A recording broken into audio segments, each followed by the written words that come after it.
آیت کا ٹکڑا پڑھا جس میں یہ فیصلہ سنایا کہ تم لوگ اللہ کے علاوہ کسی کی عبادت نہ کرو، وَقَضَى رَبُّكَ أَلَّا تَعْبُدُوا إِلَّا إِيَّاهُ، سوائے اللہ کی کسی کی عبادت نہیں کی جائے گی۔ اور اس حکم کے فوراً بعد ایک اور حکم دیا وَبِالْوَالِدَيْنِ إِحْسَانًا، کہ اپنے والدین کے ساتھ حسن سلوک کرو، اچھا برتاؤ کرو، اچھا معاملہ کرو۔ اللہ کے ساتھ توحید اور اللہ کی وحدانیت اور اللہ کی عبادت کے فوراً بعد جو حکم آ رہا ہے وہ والدین کے ساتھ حسن سلوک کا آ رہا ہے۔ اس طریقے سے قرآن پاک میں اور بھی متعدد روایتیں، متعدد آیتیں، تقریباً 5 جگہ ایسا ہے کہ اللہ تعالیٰ نے اپنے حقوق کے ساتھ فوراً والدین کا حق بتایا ہے۔ اس سے پتہ چلتا ہے کہ اللہ کو ایک ماننے کے بعد سب سے اہم بات ہے وہ والدین کے ساتھ حسن سلوک، والدین کو اچھا ماننا، والدین کے ساتھ اچھا برتاؤ۔ پھر اسی آیت کے آگے اللہ تعالیٰ مزید فرمانے کہ اِمَّا يَبْلُغَنَّ عِندَكَ الْكِبَرَ أَحَدُهُمَا أَوْ كِلَاهُمَا فَلَا تَقُل لَّهُمَا أُفٍّ وَلَا تَنْهَرْهُمَا وَقُل لَّهُمَا قَوْلًا كَرِيمًا، کہ اگر والدین میں سے کوئی ایک یا دونوں تمہارے سامنے بڑھاپے کو پہنچ جائیں تو فَلَا تَقُل لَّهُمَا أُفٍّ، تو ان کو اف تک نہ کہنا، اف تک نہ کہنا۔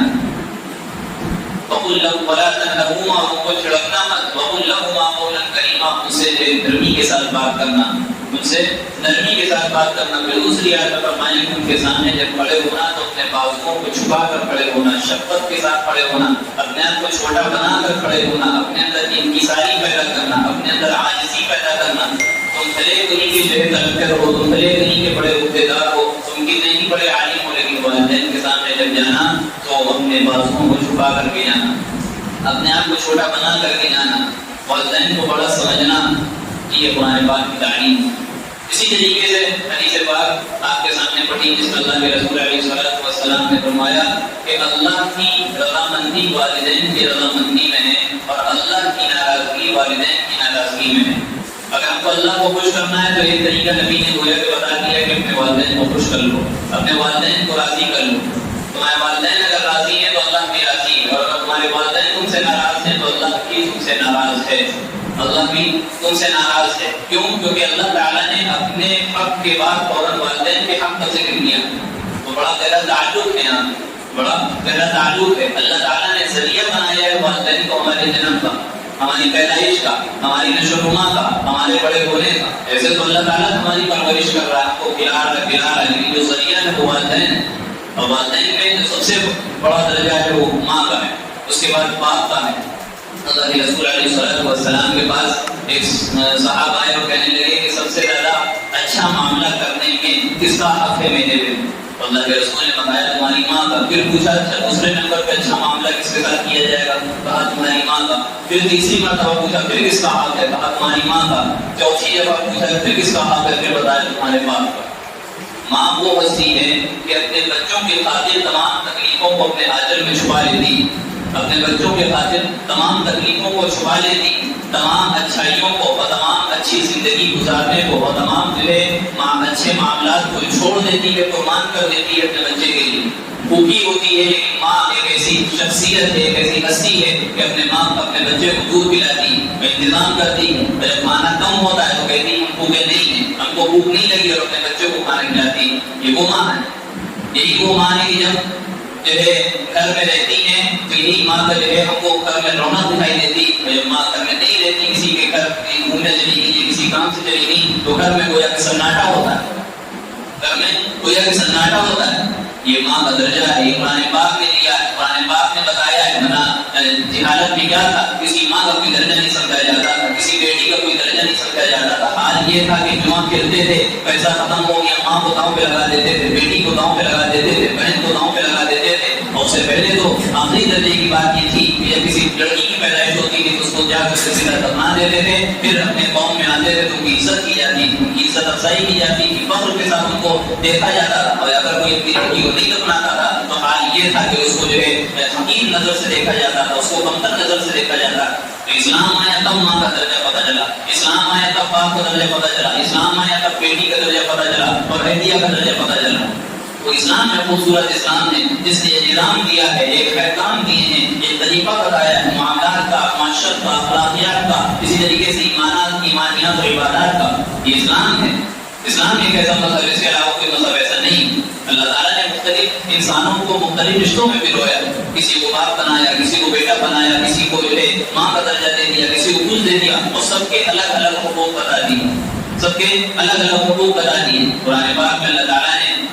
یہ فرمایا کہ وَوَصَّيْنَا الْإِنسَانَ بِوَالِدَيْهِ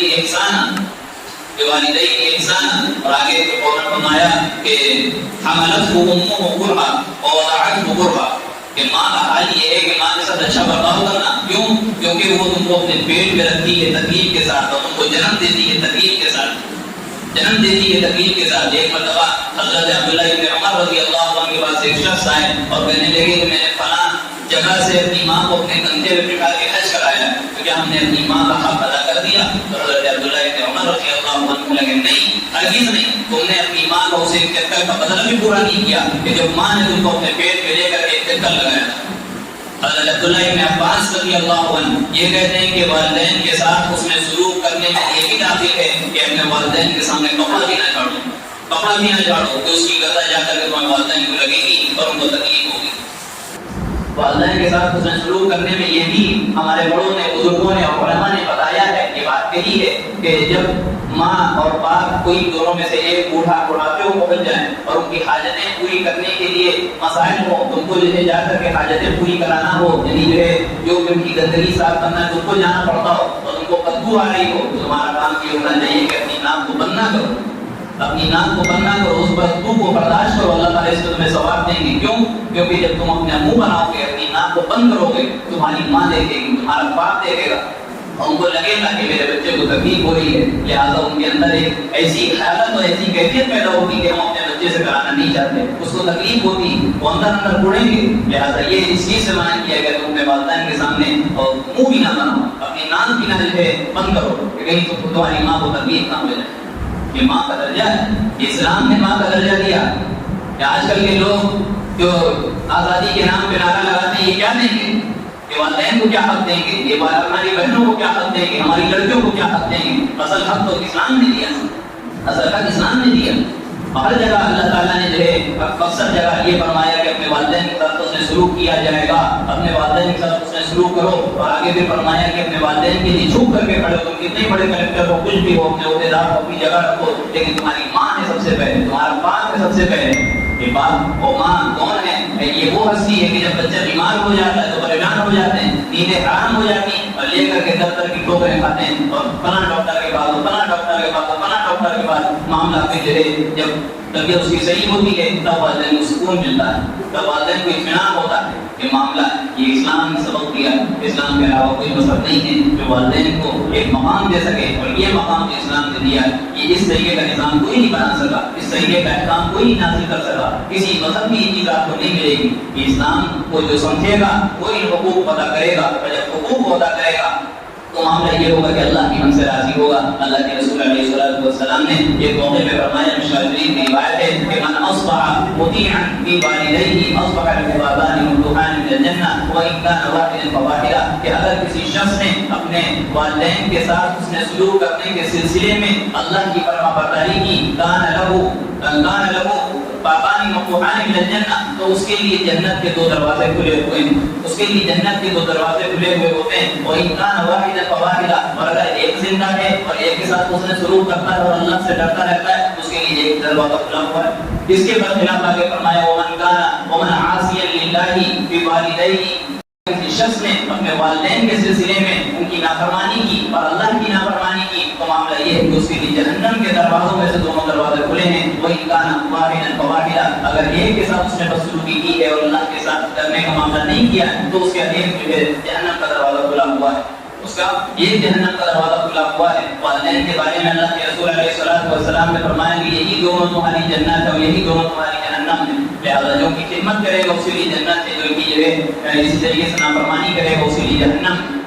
یہی وہ والدین ہیں جن کے بارے میں قرآن کہتا ہے, جن کے بارے میں قرآن کہتا ہے وَوَصَّيْنَا الْإِنسَانَ بِوَالِدَيْهِ إِحْسَانًا, کہ ہم نے جو ہے انسانوں کو وصیت کی ہے, یہ حکم دیا کہ اپنے والدین کے ساتھ اس نے سلوک کرو, کہ اگر تمہارے والدین مشرک ہوں اور وہ اس چیز کی کوشش کریں کہ تم شرک کرو اللہ کے ساتھ جس کا تمہیں علم نہیں ہے, مالی سرا کا بھی علم, اپنے والدین کی بات نہیں مانو گے وصاحبهما فی الدنیا معروفا، لیکن دنیاوی معاملات میں تم ان کے ساتھ اچھا سلوک کرو گے، دنیاوی معاملات میں تم ان کے ساتھ اچھا سلوک کرو گے، لیکن اللہ کی جہاں نافرمانی ہو رہی ہوگی وہاں کی اطاعت اور فرمانبرداری نہیں کی جائے گی۔ لیکن اس کا مطلب یہ نہیں کہ ان کو پھر ستارا جائے، ان کو بھگایا جائے، ان کو مارا جائے، ان کو پیٹا جائے، پھر یہ معاملہ نہیں ہوگا، یہ معاملہ نہیں کرنا۔ حضرت ابو ہریرہ رضی اللہ عنہ کی والدہ مشرکہ تھی، لیکن ہم ان کے ساتھ اچھا معاملہ کرتے تھے۔ اللہ کے رسول نے کہا ہم کے ساتھ اچھا معاملہ کرو۔ آخری بات ہم بات ختم کریں گے، حضرت مولانا عبید اللہ سندھی رحمۃ اللہ علیہ، ان کے والدین، ان کی والدہ جو تھی وہ مسلمان نہیں تھی، وہ سکھ تھی، اور آخری معاملے میں یہ اختلاف ہے کہ کوئی کہتا ہے کہ ان کی والدہ ایمان لے آئی تھی، کوئی کہتا نہیں ہے۔ بہرحال ان کا معاملہ یہ تھا کہ جب حضرت عبید اللہ صاحب رحمۃ اللہ علیہ درس میں بیٹھتے تھے، گھر سے نکل کر کے کسی درس حدیث میں بیٹھے سبق پڑھ رہے ہیں، تو ان کی والدہ آتی تھی اور ان کے استاد کو کہتی تھی، ان کے شاگردوں کو کہتی تھی کہ تم لوگ اپنی جگہ بیٹھے رہنا، میں اپنے بیٹے سے بات کر رہی ہوں، تو اپنی جوتی نکالتی تھی، اس سے مارتی تھی ان کو، اور وہ جو ہے بیچارے مار کھاتے تھے، اور جو ہے اس لیے کہ تم مسلمان کیوں ہو گئے، تم نے اپنے باپ دادا کا مذہب کیوں چھوڑ دیا، اس وجہ سے مارتی تھی۔ اس کے بعد جا کر کے دینی تعلیم حاصل کر رہے تھے، اس لیے مارتی تھی، وہ آرام سے مار کھاتے تھے، اس کے بعد جوتی اٹھا کر کے اپنی والدہ کو پہناتے تھے اور کہتے تھے اس کو جو ہے اپنی والدہ کو جا کر کے چھوڑ آتے تھے اپنے گھر میں، اور جب وہاں جا کر ان کو بٹھاتے تھے کہتے تھے کہ آپ کا مذہب یہ سکھاتا ہے، لیکن ہمارا مذہب یہ سکھاتا ہے کہ آپ کے ساتھ حسن سلوک کیا جائے۔ آج کہاں ہیں وہ بچے، آج کہاں ہیں وہ بچے جو اپنے والدین کے ساتھ اس طریقے کا حسن سلوک کریں، آج کہاں ہیں وہ ماں باپ کہ اپنے جو ہے بچوں کی اس طریقے سے تربیت کریں۔ ایک جو ہے ریاض کا ایک ہائی کورٹ میں ایک معاملہ پیش ہوا، ایک جو ہے مقدمہ دائر ہوا، 17 سال کے بوڑھے نے اپنے بڑے بھائی 80 سال کا جو بوڑھا تھا اس کا بڑا بھائی، ان کے خلاف جو مقدمہ دائر کیا، اور مقدمہ کیا تھا، مال کا تھا، جائیداد کا تھا اور وراثت کا تھا، یہ کوئی معاملہ نہیں تھا۔ معاملہ یہ تھا کہ ان دونوں کی والدہ 110 سال کی بوڑھی ماں زندہ تھی، معاملہ یہ تھا، اور معاملہ یہ تھا کہ چھوٹے بھائی کی شکایت تھی ہائی کورٹ میں کہ جو ہے ہمارا جو بڑا بھائی ہے اس نے وہ ہم سے بڑا ہے، اور وہ خود بوڑھا ہو گیا 80 سال کا، لہذا اس نے جو ہے ماں کی خدمت بہت زیادہ کر لی ہے، اب اس کی خدمت سے لے کر کے میری خدمت میں لیا جائے، اب ہم اپنی ماں کی خدمت کرنا چاہتے ہیں۔ جج بھی پریشان، وکیل بھی پریشان کہ یہ کس طریقے کا کیس ہے، نہ مال کی لڑائی، نہ دولت کی لڑائی، نہ وراثت کی لڑائی، نہ فیکٹری کی لڑائی، نہ گھر کی لڑائی، کوئی لڑائی نہیں۔ لڑائی یہ ہے کہ وہ ہمارے بھائی نے جو کہ 80 سال کا بوڑھا ہو گیا، اس نے خدمت زیادہ کر لی، اب ہم کرنا چاہتے ہیں۔ اس کے بعد ان کی ماں کو بلایا گیا، جج پریشان ہو گیا، فیصلہ کیا سنایا جائے، جج پریشان ہو گیا، ان کی ماں کو بلایا گیا، وہ بھی کہنے لگی ہم نے ایسی تربیت کی ہے لہٰذا ہم کسی کو جو ہے اپنے بیٹوں میں سے کسی کا دل توڑنا نہیں چاہتے، اپنے بیٹوں میں سے کسی کا دل توڑنا نہیں چاہتے۔ بہرحال تھک ہار کر کے اور اپنے باپ کو مختصر کرتے ہوئے جج نے یہ فیصلہ سنا دیا، کیونکہ بڑا بھائی زیادہ بوڑھا ہو گیا ہے اور وہ اس کو خود خدمت کی ضرورت ہے، صحیح سے خدمت نہیں کر سکتا، لہٰذا ہم چھوٹے بھائی کی ذمہ داری میں ان کی خدمت میں ان کی والدہ کو ہم دیتے ہیں۔ یہ جب فیصلہ سنایا گیا تو جو بڑا بھائی تھا وہ زارو قطار رونے لگا، اس کی فوٹو اخبارات میں چھپی کہ کس طریقے سے وہ رویا، کیوں؟ مال کے لیے، دولت کے لیے نہیں، اپنی ماں کی خدمت کے لیے۔ وہ جانتے تھے، وہ جو لوگ جانتے تھے، اور آج جو ہے اگر جو اسلام کو سمجھتے ہیں، تعلیم کو سمجھتے ہیں، وہ بھی جانتے ہیں کہ ماں باپ کا کیا حق ہے، لہٰذا ہم کو ضرورت ہے اس بات کی والدین کو کہ اپنے بچوں کی اس طریقے سے تربیت کریں، اور بچوں کی ذمہ داری یہ ہے کہ اپنے والدین کو اسی طریقے سے ان کے ساتھ حسن سلوک کا معاملہ کریں۔ جن کے والدین اس دنیا سے جا چکے ہیں اس کا بھی جو ہے قرآن پاک نے حکم دیا ہے اور طریقہ بتایا ہے کہ اپنے والدین کا اگر تمہارے چلے گئے ہیں تو معاملہ یہ ہے کہ ان کے لیے ایصال ثواب کرو، ایصال ثواب کرو، قرآن پڑھ کر کے بخشو، صدقہ کرو، خیرات کرو، اور اسی طریقے سے مہمان رسول جو مدارس اسلامیہ میں یتیم بچے پڑھتے ہیں ان کی کفالت کی ذمہ داری کو اپنے اوپر لو، یہ معاملات ہیں۔ اور اسی طریقے سے تمہارے والدین کے جو رشتے دار ہیں جن کے ساتھ زیادہ بنتی تھی ان کے ساتھ حسن سلوک کرو، اپنے والدین کی مغفرت طلب کرو، یہ والدین کی جو ہے حقوق ہیں، پر ان کے والدین چلے گئے ہیں اور ان کے والدین موجود ہیں، ان کو چاہیے کہ اپنے والدین کے مقام کو سمجھیں اور ان کی خدمت کریں، ان کے حقوق ادا کریں۔ اللہ تعالیٰ سے دعا ہے کہ ہم سب کو سننے رضا عمل کی توفیق عطا فرمائے۔ ویڈیو اگر اچھی لگی ہو تو لائک کریں، شیئر کریں اور چینل کو سبسکرائب کرنا نہ بھولیں، اور ساتھ ہی ساتھ بیل آئیکن کو پریس کریں تاکہ نئی ویڈیو کی نوٹیفیکیشن آپ کو ملتی رہے۔